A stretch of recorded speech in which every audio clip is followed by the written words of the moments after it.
déjenme saludar a otros dos amigos que han estado pacientemente esperando para hablar de temas que van a dejar la víbora chillando. Le agradezco al querido Francisco Paco Cruz, va para 50 años de experiencia en los medios, autor de una larga lista de libros. Le recomiendo los dos más recientes, Las Damas del Poder y García Luna, El Señor de la Muerte, y orgullosamente miembro de esta familia sin censura. Paco, buenas tardes, ¿cómo estás?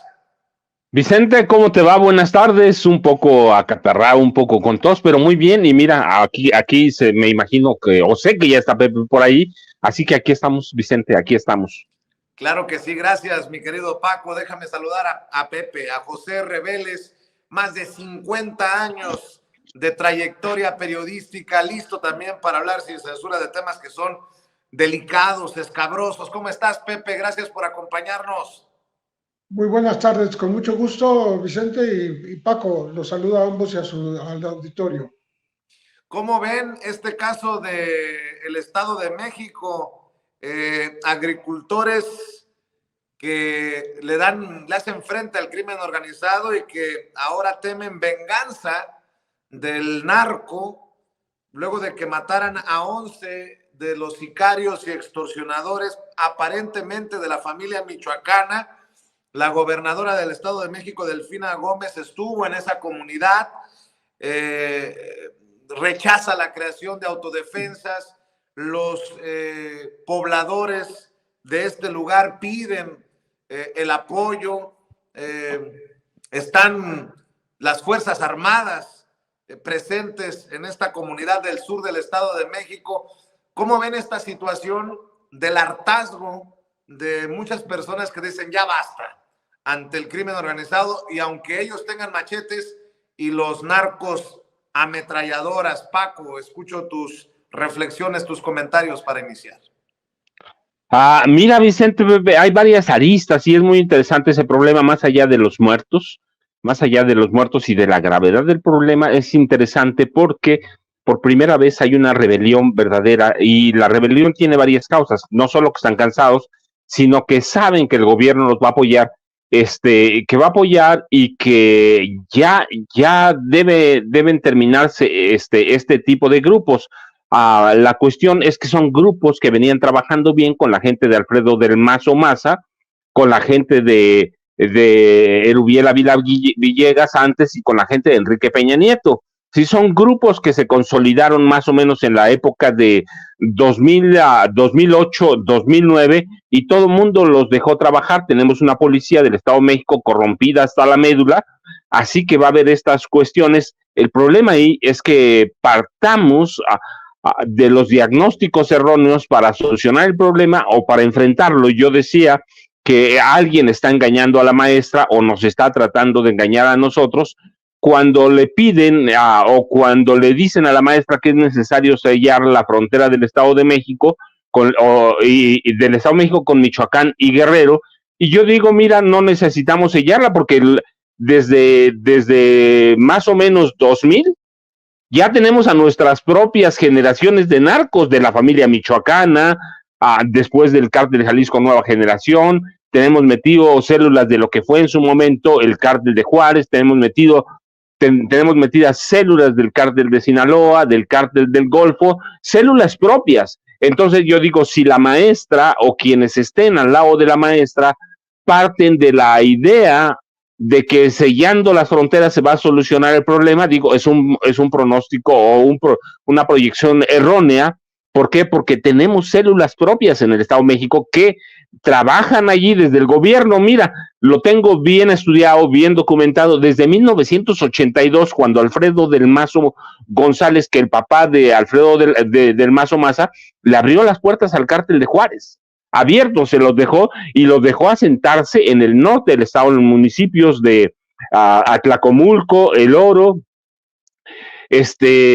entonces, y luego Arturo Montiel Rojas, cuando llega a la gubernatura en 1999, hace una serie de cambios y reacomoda a los municipios, crea otros nuevos y le da entrada a los municipios del sur, al cártel del Golfo, así que se empiezan a crear células propias de los cárteles, y luego, bueno, se hace un desastre.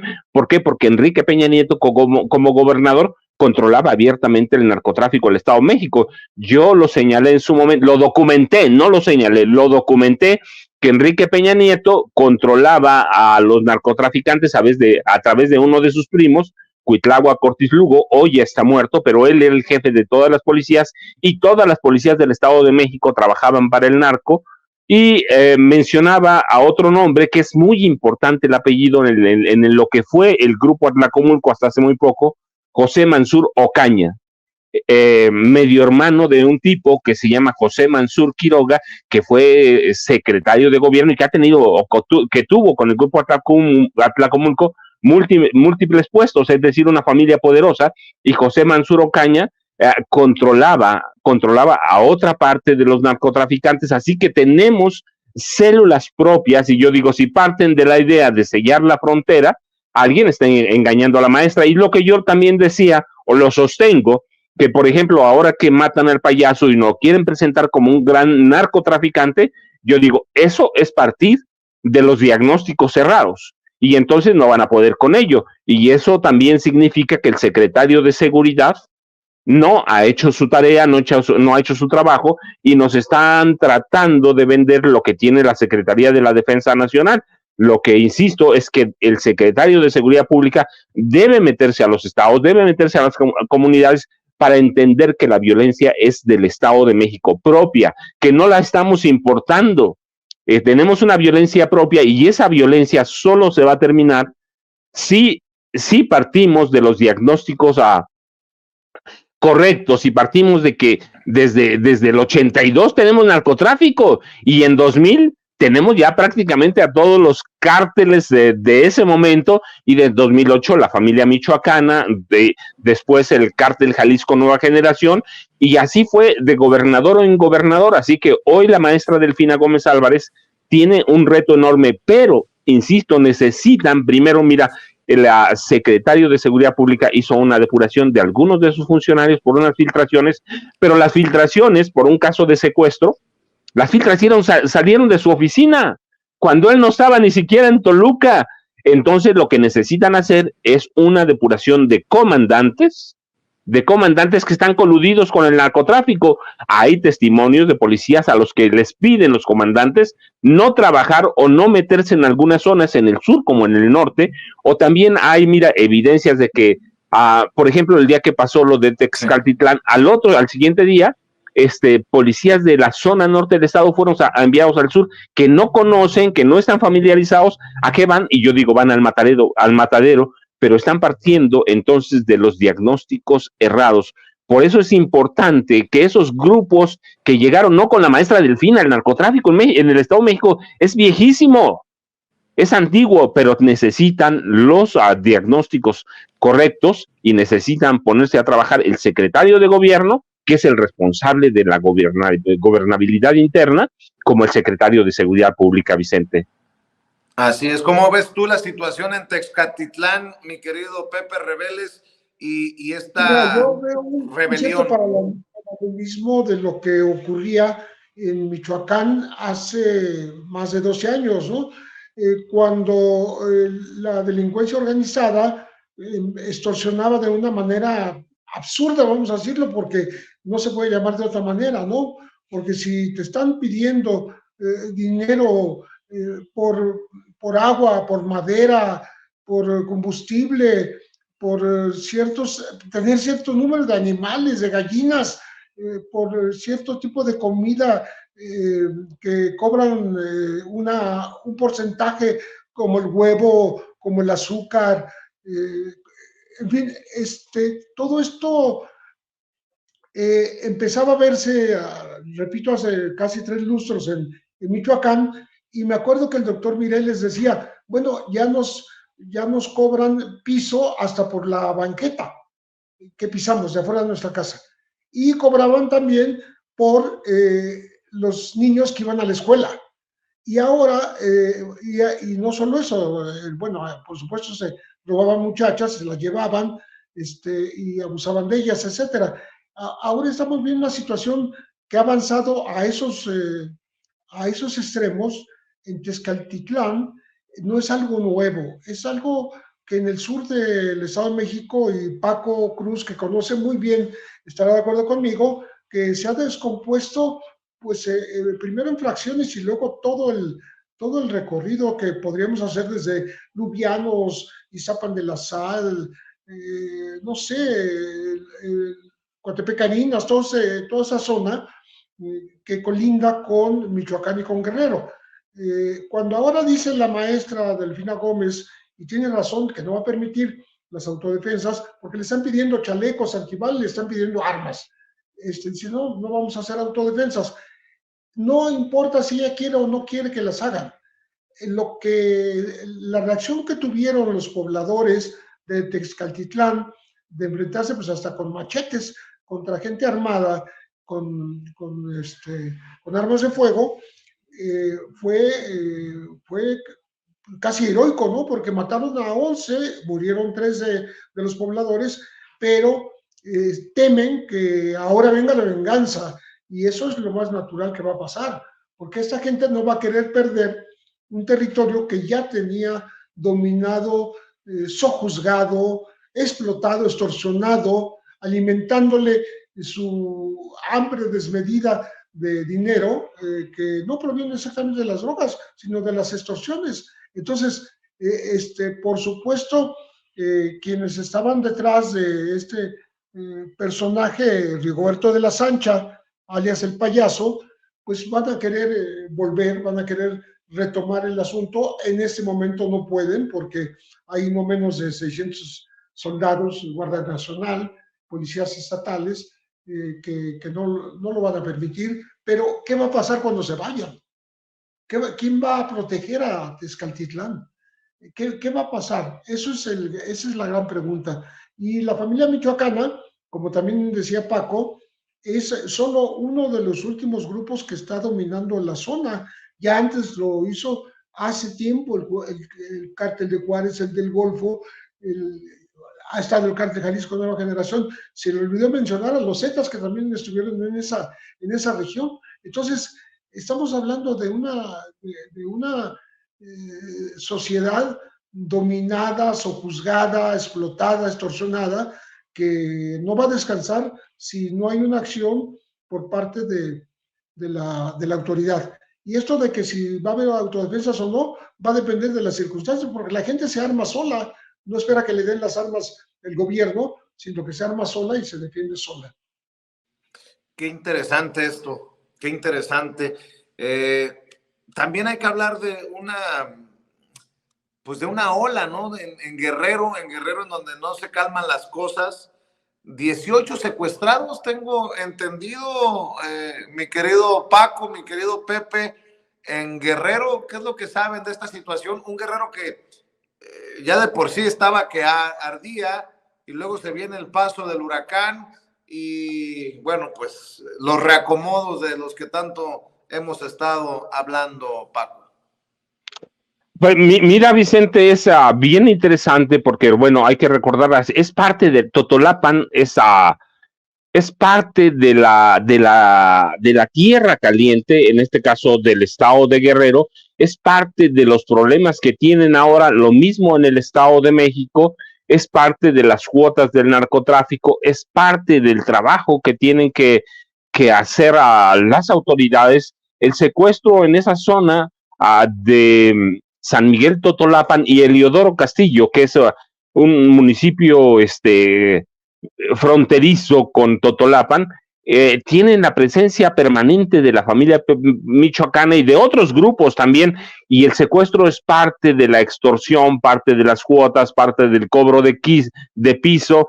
Entonces necesitan poner lo que yo te decía, una estrategia, no de algunos municipios del Estado de México, es una estrategia conjunta, a la que urge la presencia de la Guardia Nacional permanente.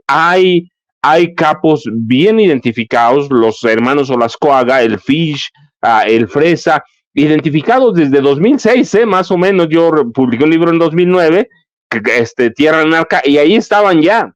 Si están bien documentados, están otros narcotraficantes también, pero es parte de eso, es parte de una problemática de que por décadas se desatendió la tierra caliente, la desatendieron. Mira, el gobernador reciente de Guerrero, Héctor Astudillo Flores, prácticamente le daba permiso a los narcos de actuar como se les pegara la gana.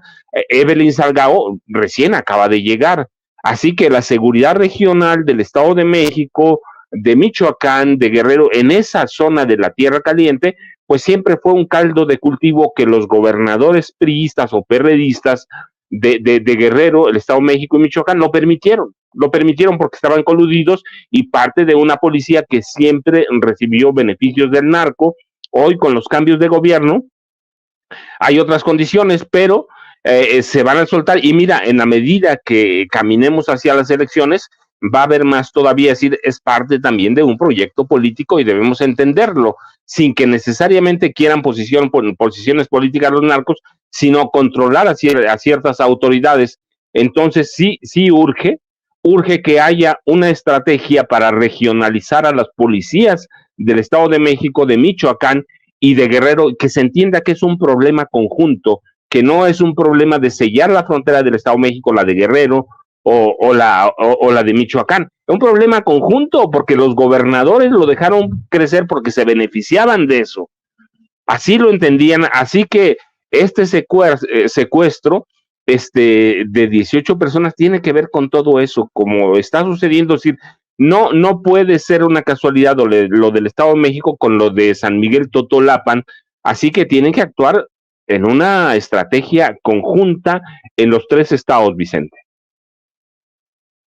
Mi querido Pepe, y desde el punto de vista político, los de la oposición truenan dedos como si se tratara de cualquier cosa. Bien lo ha dicho Paco, bien lo has analizado tú, y lo han hecho por años, que esto se viene arrastrando y ahora que porque ya gobierna Morena quieren que las cosas cambien de la noche a la mañana.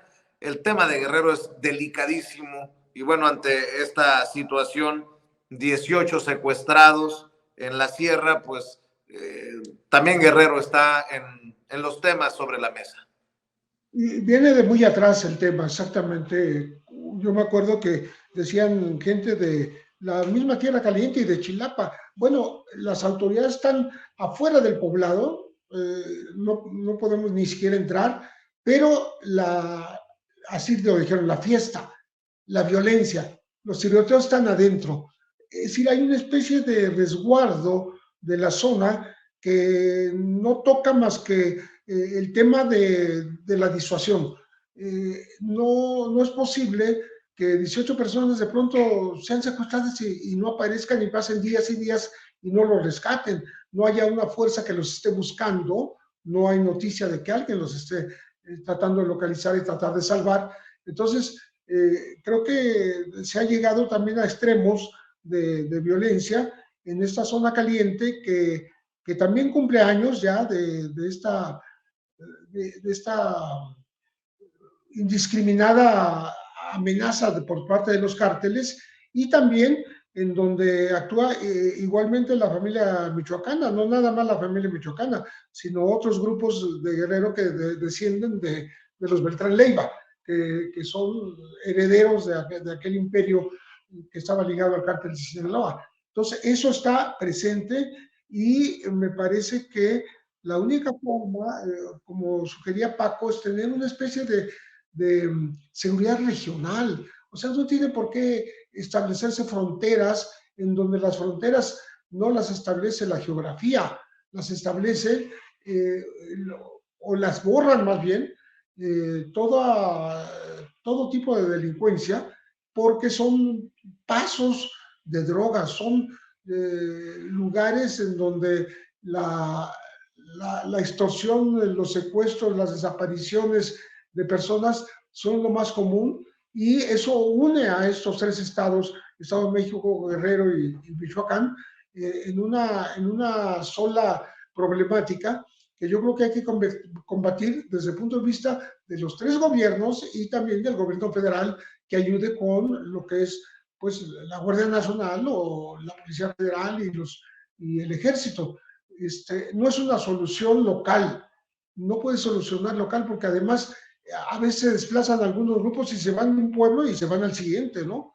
Entonces, no hay manera de dominar este territorio, que es además paso de todo tipo de tráficos de personas, tráficos de estupefacientes, tráfico de mercancías, etcétera. Entonces, creo que no tiene un remedio inmediato a corto plazo, pero tiene un remedio que hay que buscar, aunque sea un poquito más a mediano plazo. Para cerrar esta mesa siempre importante de seguridad, mi querido Paco, mi querido Pepe, hay un tema que groseramente han tomado por cuestiones de golpeteo político algunos personajes, sobre todo de la oposición, el golpeteo contra el presidente Andrés Manuel López Obrador, y se trata de la muerte de la mamá de Joaquín Guzmán Loera, alias el Chapo Guzmán, la señora Consuelo Loera. Bueno, pues esto se ha prestado para cualquier barbaridad que se dice en redes sociales. El presidente alejado de ese golpeteo por la investidura y porque creo que así le dicta la conciencia, se pronuncia con respeto, y ya veo incluso en algunos medios de comunicación que hablan de que envía sus condolencias. El presidente habló de respeto y de no opinar estridentemente sobre este caso, pero así las cosas, mi querido Paco. Vicente, pues mira, solo es un caso político, también estamos en la época, y bueno, ¿qué podemos pedir de personajes, por ejemplo, como Felipe Calderón, que son pues son tipos desalmados y van a aprovechar cualquier cosa? La mamá del Chapo Guzmán, Consuelo Loera, tenía 94 años, 94, no era una joven, pero más allá del respeto que se le pueda guardar a una persona, como ella, una madre de familia, que lo único que quería, yo recuerdo cuando le pidió ayuda al presidente, era buscar una visa humanitaria para ver a su hijo. Es una mamá, como lo quieran poner, pero personajes como Felipe Calderón van a aprovechar todos los espacios, pues son desarmados, cínicos, son todo, así que todo lo van a aprovechar, pero mira, viéndolo por el lado político también, para darles más o menos por ese lado, pues también la muerte lamentable de doña Consuelo Loera Pérez, de 94 años de edad, les va a quitar, como en su momento el Chapito, que enviaron a Estados Unidos, le va a quitar una bandera a la oposición. Doña Consuelo fue mucho tiempo, recuerdas la bandera, la saludó el presidente López Obrador, y por tanto el presidente está involucrado con el cártel de Sinaloa o con el Chapito, ¿no? No va a traer los Chapitos, ¿por qué? Pues porque el presidente apoya el cártel de Sinaloa, cuando en realidad quien lo apoyó, quien lo consolidó, quien le entregó armas, quien le entregó inteligencia, fue Felipe Calderón Hinojosa. ¿A través de quién? De Genaro García Luna, que está esperando condena en Estados Unidos, entre otros, por eso, por el cártel de Sinaloa. Entonces, pero es un tema político, nos guste o no, lo queramos o no, lo van a utilizar, y personajes como Calderón, que alimentaron la violencia, que declararon una guerra irracional en este país, lo van a aprovechar para tratar de salvarse de las deudas históricas que tienen. Un hombre que está, ya lo decía en la mesa anterior que tenías, un hombre acusado de crímenes de lesa humanidad, un hombre que armó al cártel de Sinaloa, un hombre que creó el cártel Jalisco Nueva Generación, que creó, porque también hay que decirlo, que creó a la familia michoacana. Vicente, discúlpame, Felipe Calderón y Genaro García Luna crearon a la familia michoacana, crearon al cártel de Jalisco Nueva Generación. Oye, ¿qué Paco, le puedes decir? Por cierto, sí, que arrestaron y se llevaron al altiplano al tío de García Luna, que también habría formado parte de la red del ex superpolicía de Calderón. Mira, lo he estado checando, luego la verdad es que cuando no sé un tema, lo voy a revisar, lo estoy revisando desde ayer, buscando bien. Sé, por ejemplo, que dos sobrinos, uno de ellos ya se murió, dos sobrinos de Genaro García Luna lo acompañaron desde su época en la Agencia Federal de Investigaciones, ellos recibieron muchos recursos, lo del tío no lo tenía registrado, así que pero pues ese era el equipo de Genaro García Luna, el equipo de Felipe Calderón, y no lo dudo un momento. ¿Por qué? Porque una vez que Genaro García Luna tuvo acceso a los grandes recursos, a las primeras que involucró fueron a sus hermanas, a su hermano, fueron a los primeros que involucró es decir, era tanto el dinero que le llegaba a través del crimen organizado, a través de lo que se robaban del presupuesto del gobierno, que Genaro García Luna involucró a toda su familia, a toda.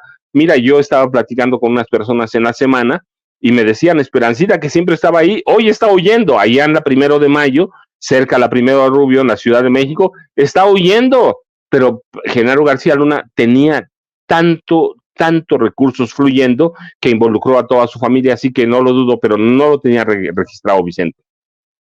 Bueno, pues sobre estos dos temas, mi querido Pepe Reveles, ¿con qué cierras tú sobre la muerte, el fallecimiento de la mamá del Chapo Guzmán y el uso que le han dado político para el golpeteo y, la red de García Luna que sigue siendo desmantelada, Pepe? No es de ahora que se hace el uso político de la figura de doña Consuelo Loera, porque esta mujer que, pues, como se sabe, tenía 94 años, era le decían la hermana Consuelo, porque ella pertenecía a la Iglesia Apostólica de la Fe en Cristo Jesús, y el Chapo le mandó a hacer pues una iglesia, un santuario, ahí junto a su casa en La Tuna. La casa grande que tenía doña Consuelo es la casa Rosa, como le decían ahí mismo, ¿no? Un santuario al que llegaba mucha gente de fuera, en donde se pedía que las mujeres fueran de falda, no de pantalones, que los hombres fueran también bien vestidos, ¿no? Como digamos, como pandilleros, ¿no? Y que no consumieran alcohol al estar ahí, al llegar, que llegaran alcohólicos, ¿no? Ni drogados, ni cosa que se le parezca. Había un detector de armas, es curioso, ¿no? Entonces, de manera que había mucha, vamos a decir, mucho cuidado en la zona, justamente para preservar la lejanía de doña Consuelo de todo involucramiento con el narco. Pues no tenía nada que ver con las actividades de su hijo. Ella abogó porque se le juzgara de manera justa, y también por tratar de verlo. Nunca lo volvió a ver desde que se lo llevaron a Estados Unidos. Tampoco la autoridad estadounidense se lo permitió nunca. Entonces fue sin verlo. Como ahora se fue sin que acudieran a su sepelio los nietos. Obviamente los chapitos no fueron al velorio y al entierro, porque pues ellos están siendo perseguidos por México y por Estados Unidos, con mucho empeño, con mucho énfasis, y muy pronto yo creo que va a haber algún resultado por ahí, según las señales que se han dejado ver de gente que han capturado. Pero bueno, volviendo al tema de la mamá del Chapo, pues esta persona que no tenía nada que ver con las actividades de su hijo, pues el hecho que la saludara el presidente, pues fue una cuestión de buen trato a una anciana, ¿no?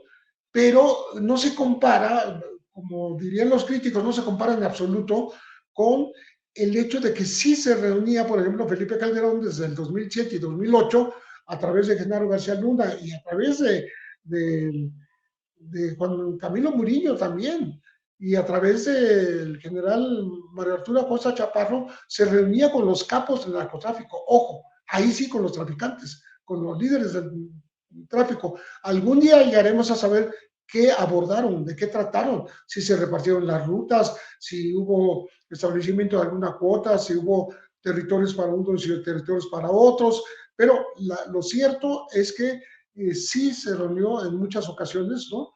Y es bien sabido ahora, porque de eso trató el proceso, el juicio en Estados Unidos a Genaro García Luna, que a Sinaloa se le brindaba protección desde el gobierno desde el 2001. Quiere decir que ya para cuando Calderón se entrevistó con ellos, ya tenían buen rato de ser, pues, socios de los gobiernos de la época. Bueno, pues mi querido Pepe, ¿por qué no cerramos aquí, mi querido Paco también? Pepe Reveles, tú alejado siempre de las redes sociales, nosotros al pendiente de tus opiniones y siempre agradecidos por tu aportación en estas mesas de diálogo con un enfoque en seguridad. Te mando un abrazo y espero que nos veamos pronto, Pepe. Muchísimo gusto y muchas felicidades. Saludos a los dos. Gracias, Pepe. Mi querido Paco, cerramos invitando a la audiencia de Sin Censura y esperando que te mejores. Vicente, muchas gracias. Pepe, como siempre, un placer saludarte, aunque sea por aquí, pero a los dos muchas gracias. Yo ya sabes, Vicente, @Paco Cruz Jiménez en Twitter, Francisco Cruz Jiménez en Facebook, y nos estamos viendo mañana, Vicente, muchas gracias. Claro que sí, gracias Paco, gracias Pepe, los maestros, casi 100 años de experiencia conjunta de los grandes maestros José Reveles y Francisco Cruz, Pepe Reveles y Paco Cruz hablando con nosotros sin censura. Bueno, voy a frenar aquí, al menos por el momento, y recordándoles que durante la tarde mis compañeros de producción siguen subiendo material, noticias, segmentos, entrevistas a nuestros canales Sin Censura TV, Sin Censura Media y Sin Censura Presenta. Le encargo que vea y que comparta, que esté al pendiente de Toño desde las 6 de la mañana y bueno, cuando lo merite la noticia aquí me tendrá hablando, como los chayoteros no se atreven, no les interesa, no les conviene, porque no van a morder la mano que les da de tragar. Muchas gracias, que Dios nos bendiga a todos.